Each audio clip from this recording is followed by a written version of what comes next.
হিন্দুদের মধ্যে সব মা আছে, আছে না? লক্ষ্মী মা, কালী মা, সরস্বতী মা, ভগবতী মা, জগদ্ধাত্রী মা, মনসা মা, সব মা। আর আমাদের মুসলিমদের আছে সব বাবা, আছে না ভাই? সব বাবাতে লোড, পীর বাবা, পীরের ছড়াছড়ি। শেখ আব্দুর রাজ্জাক বিন ইউসুফ হাফেজাহুল্লাহ, তার একটা বক্তৃতা শুনেছিলাম। তিনি বলছেন 1985 সালের জরিপ অনুসারে বাংলাদেশে 1,98,000 পীর আছে। আমি তখন ভাবতাম 1,98,000 যদি পীর থাকে, মুরিদ কয়টা আছে? তাহলে কি সবই পীর নাকি? আজীব ব্যাপার। তারপরে কিছুদিন আগে বাংলাদেশে একটা 21 টেলিভিশনের চ্যানেল আছে, ফেসবুকে ভিডিওটা এসেছিল, আপনাদের কুমিল্লা শহরে নাকি একটা বিড়ি বাবা আছে। কি বাবা বলেন তো ভাই? বিড়ি বাবা। বিড়ি বাবার কারামত কি দেখাচ্ছে জানেন?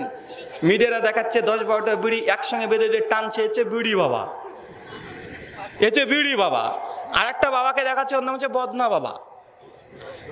মিডিয়ার ছেলেপেলে চলে গেছে, বলছে হুজুর আপনার নাম বদনা বাবা কেন, কি রহস্য?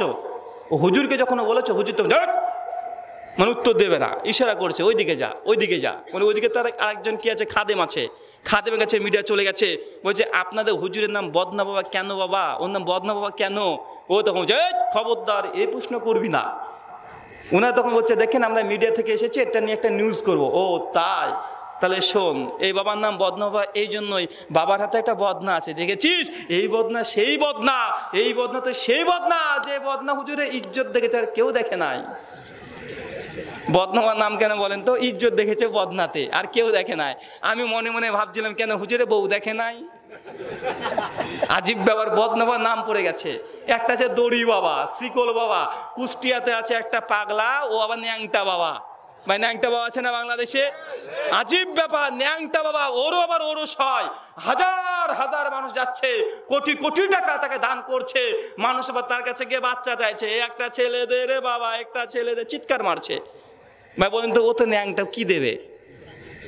কি দিবে? ও তো পুরোটাই ন্যাংটা। আর মনে মনে হয়তো বলছে আরে কি নিবি রে ভাই, আমাদের যা আছে সবই তো দেখতে পাচ্ছিস, এটাও নিবি? ওর কাছে গিয়ে বাচ্চা চাইছে। আজীব ব্যাপার, বা আছে না ভাই? তো বাংলাদেশে যা আছে সব বাবা, আর আমাদের ইন্ডিয়াতে যা আছে সব মা।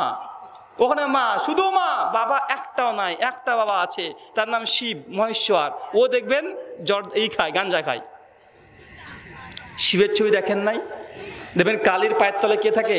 বাবা শিব থাকে, হচ্ছে বাবা। আর বাবা শিবের পাশে দেখবেন একটা গাঁজা আছে, একটা বড় হুক্কা, মানে আগে তো হুঁকি খেত না, ওই একটা বড় একটা হুঁকা আছে, ও বসে বসে খায়। মানে বুঝতে হবে একটাই বাবা, সেও গাঁজা খোর। আর বাংলাদেশে অনেকগুলো পীর আছে, তারাও গাঁজা খায়, আছে না ভাই? অনেক পীর আছে গাঁজা খায়। বিড়ি বাবা, নামই তো বিড়ি বাবা।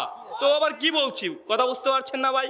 নামই বিড়ি বাবা। আর একটা বাবা আছে, ও আবার ভয়ঙ্কর বাবা, নাম হচ্ছে দেওয়ান বাগি, আছে না ভাই? ও বেটা মারা গেছে। ও বেটা আবার বলছে যে বাবারে, আমি যদি তোদেরকে বলি নবীজির কন্যা আমার বউ, তোরা কি বিশ্বাস করবি? মুরিদরা বলছে হ্যাঁ আমরা এটাও বিশ্বাস করি। বা আছে না? কয়েকদিন আগে তো তার ভিডিও ভাইরাল হয়েছে, বেটা কয়েক বছর হলো মারা গিয়েছে। আমি ভাবছিলাম এত বড় আল্লাহর ওলিকে আপনারা মাটির তলায় পুতলেন কেন? ওকে 10 তলা বিল্ডিং এর উপরে রাখার দরকার ছিল। ছেড়ে দেন, ও আল্লাহর জিনিস, আল্লাহর কাছে চলে যাক। যত কিছু শিয়াল আর যত কাক আছে সেগুলো ছিঁড়ে ছিঁড়ে নিয়ে চলে যাবে। মানে এদের সমাজের মধ্যে ভাই এমন আছে না? নাই আছে। আবার অনেক দরবার আছে যেখানে নামাজও লাগে না। কেন? কারণ আধ্যাত্মিকতার চূড়ান্ত পর্যায়ে পৌঁছে গেছো, এখন আর নামাজের দরকার নাই। ভাই বলে না, নামাজেরই দরকার নেই। অথচ আল্লাহ নবী মৃত্যুর আগের মুহূর্ত পর্যন্ত একদম সালাত আদায় করতে যাচ্ছে, একদম পায়ে ছেঁচড়ে ছেঁচড়ে যাচ্ছে। আল্লাহ নবী আধ্যাত্মিকতার চূড়ান্ত পর্যায়ে যায় নাই, আপনাদের পীররা চলে গেছে। ভাই আছে না? নাই? আছে।